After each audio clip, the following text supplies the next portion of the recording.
කොහොම හරි අපි ප්ලෑන් කරපු විදිහටම අන්තිමේදී අපි අපේ කතරගම ට්‍රිප් එක මේ විදිහට යන්න පටන් ගත්තා. එතකොට මේ ඉන්න අපේ ට්‍රිප් එකේ වැඩ ඔක්කොම ප්ලෑන් කරපු අපේ තින්තියක් අපේ ට්‍රිප් එකේ නඩේගුරා.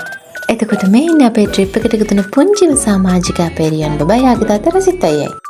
අම්මෝ එතකොට මේ ඉන්න අපේ ට්‍රිප් එක පටන් ගත්ත වෙලේ ඉඳන් යන් කියලා අපිව කලබල කරපු අපේ පවුල් තුනේ තාත්තලා තුන්දෙනා. අපේ මිස්ටර් කපිලයි, මිස්ටර් කනිලුයි, මිස්ටර් බන්දුලයි. මේගොල්ලෝ නැත්තම් අපිට යන්න වෙන්නේ නැහැ හැබැයි.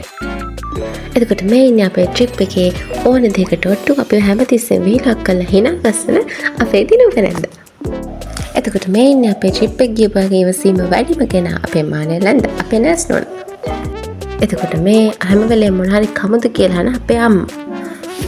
පේනවනේ දැනුත් මොන හරි කනවා. මේ ඉන්නේ 18 පැනලා මම අනිස්කත්තේ මින්න අපේ ට්‍රිප් එක ගිහපු සිරිමත්ලා කට්ටිය. ඒ කියන්නේ ඉතින් අපි තමයි. හරි දැන් ඉවරයි. ට්‍රිප් එක ගිහපු සමාජික කවුද කියලා බලුවට පස්සේ දැන් මල්ම අපි කොහෙද ගියේ කියලා. ඉතින් මුලින්ම අපි ට්‍රිප් එක පටන් ගත්තේ වෙහෙර හේනට ගිහිල්ලා. වෙහෙර හේනේදී බුදුන් වැඳලා මල් පූජා කරලා ඉවර වෙලා අපි ආව වැවරු කන්නලට. වැවරු කන්නල බලන්න ගොඩක් දේවල් තිබ්බා. මේ තියෙන්නේ අපි මේ ආත්මෙදි කරන පවර්ල ලැබෙන විපාක. ඒවා හරිම ලස්සනට කවියෙන් ලියලා හරිම ලස්සනට ඒවා ඇඳලා තිබ්බා.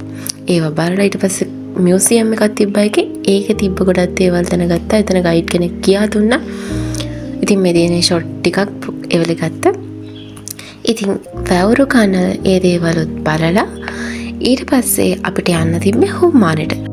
කට්ටිය මේ වෙති මහන්සි වෙලා හිටියත් කොහොම හරි හුම්මානේ නැගලා හුම්මානෙත් බලලා එතන ෆොටෝ අරගෙන රැල්ල පාගලා කට්ටිය ගොඩක් එන්ජොයි කරා. ඊට පස්සෙත් යන්න තිබ්බේ බීච් එකට. ඒත් අපිට බීච් කියන්න නම් කොච්චර ගියත් එපා වෙන්නේ නැත්තම්. ඉතින් හුම්මානේ බලලා අවිල්ලා අපි අයිස්ක්‍රීම් කෑව කට්ටියම. අයිස්ක්‍රීම් කාලේ වෙලලා අපි ගිහින් දැන් මේ ආවේ තංගල්ලි බීච් එකට. තංගල්ලි බීච් එකෙන් අපි නෑවා. හැමෝම නෑවේ නෑ. කොහමරි නාලි ඉවර වෙලා අපි එන්න පිටත් වෙනවා. දැන් මේ මහන්සි වෙලා ඉන්නේ හොඳටම. ඊපස්සේ රෙස්ට් හවුස් එකට ඇවිල්ලා අපි ටටක් ගාලා ලෑස්ති වුණා. කතරගම දේවාලේ පූජාවට යන්න. ගම කිරි වෙහෙරටත් අපි කට්ටියම ගිහිලා එහෙදිත් බුදුන් වන්දා.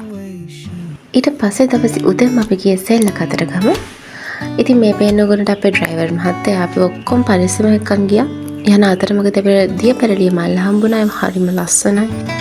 ඉතින් සෙල්ල කතරගම යනකොට මේ වගේ මාළු ගොඩාක් හම්බුණා. ඒගොල්ලන්ට පොරි දුන්නා අපි. ඉතින් දැන් මේ කට්ටිය ඇවිල්ලා හරි මහන්සියෙන් ඉන්නේ ඊළඟට අපි බලන්න ගියපු තැනට. ඉතින් මේ රිදියගම සෆාරි එකේ අපේ ටර්න් එක එනකම් අපි බලන් ඉඳී පොඩි චැට් එකකුත් දාගෙන අපි 14ක් හිටපින්ද අපි බස් එකේ ගියේ. නැත්තම් අපිට ජීප් වල යන්න පුළුවන්. මේන් එකෙත් මීමයි බඩපිස දෙන්න. ඉතින් අපේ ටර්න් එක ආවට පස්සේ අපිට අගාලා ගිහිල්ලා බස් එකට නැග්ගා. මේකේ විශේෂත්වය තමයි මේගොල්ලෝ ඉන්නේ මේ පරිසරයේ නිදැල්ලේ. අපි යන්නේ කෝඩුවක. මේ සිංහයන්ට දවසකට මස් කිලෝ 7-8ක් දෙනවා කිව්වා කෙනෙක්ට. ඉතින් මේ මෝ දැක්කා කොටලෝ හිටියා මෙතන. මේ අලියෝ දැක්කා අලියන්ට අක්කර 65ක් විතර ප්‍රදේශයක් තියෙනවා මේකේ. ඊට පස්සේ ඒවත් බලලා එතනට ටටා බයි කියලා අපි එන්න පිටත් වුණා. එන ගමන් කිරි හම්බුණා. ඉතින් කට්ටිය කිරි කන නැවතුවා. අපේ පුංචි කිරි කෑමුතරත් කිරි කැවුවා. ඒ ඉවර වෙලා කට්ටිය වුණාතරලින් බලන්න ගියා. එතන නාන්න ඕනේ නැහැ. හැබැයි ඉතින් අතට පඩාවත ගාලා ආවා. ඊට පස්සේ අපි ගියේ බර්ඩ් පාක් එකට. මේකේ නම් මාරම ලස්සන කුරුල්ලෝ ගොඩාරියක් ඉන්නේ. නිකන් සාරි ඇඳගත්ත කුරුල්ලෝ වගේ. එක එක જાති මොනරු හිටියා, සුදු මොනරු හිටියා. එතකොට මැකෝ ගිරව් හිටියා, කළු හංසයෝ හිටියා මේ වගේ. හරිම ලස්සන කුරුල්ලෝ හිටියා. ඉතින් ළමයි මේ තරණ හරිම නිවී සැනසෙල්ල එක එක කුරුල්ල ගානේ බලන්න ඕනේ තරක්. ඒ වුණාට අපිට ඒකට වෙලාව තිබෙන්නේ නැහැ. මොකද මේ වෙනකොට ගොඩක් හවස් වෙලා සහ අපි කවුරුත් කාලේ ඉඳී නැහැ මේ වෙනකොට. ඒ හින්දා අපිට ඕන ඕනේ ටක් ගාලා ඇවිල්ලා ඒ ටික බලලා ඇවිල්ලා කන්න. ඉතින් මේ කන්න දරට ඇවිල්ලා කට්ටිය මහන්සියෙන් ඉන්නවා. එතන කෑම රෙඩි වුණාම මේකත් ටක් ගාලා කාලා අපි නිවෙස් කරා එන්න පිටත් වුණා. ඉතින් මේ ඉන්නේ අපේ ට්‍රිප් එක ගියපු සෙට් එක. මෙතෙන්ට අපේ ෆැමිලි තුනෙන් අඩු ලොකු චුක විතරයි. ඉතින් එයාවත් නෙක්ස්ට් ඩේ එකේ කොහොම හරි එක්කන් යමු කියලා අපි හිතාගත්තා. ඉතින් මම නම් කියන්නේ අපි මේ ගෙවන වෙහෙසකාරී කලබලකාරී ජීවිතේට මේ වගේ සතුට පිරුණු හරිම ලස්සන දවසක් අනිවාර්යයෙන්ම ඕනේ කියලා. ඉතින් ඒකේ පඬිත කතාවත් එක්ක අන්තිමට මේ පෙන්නන්නේ අනාගතේ අපේ නඩේ ගුරා කියලා හිතා ගන්නකො. එහෙනම් ta-ta bye. the chance to walk beside your one.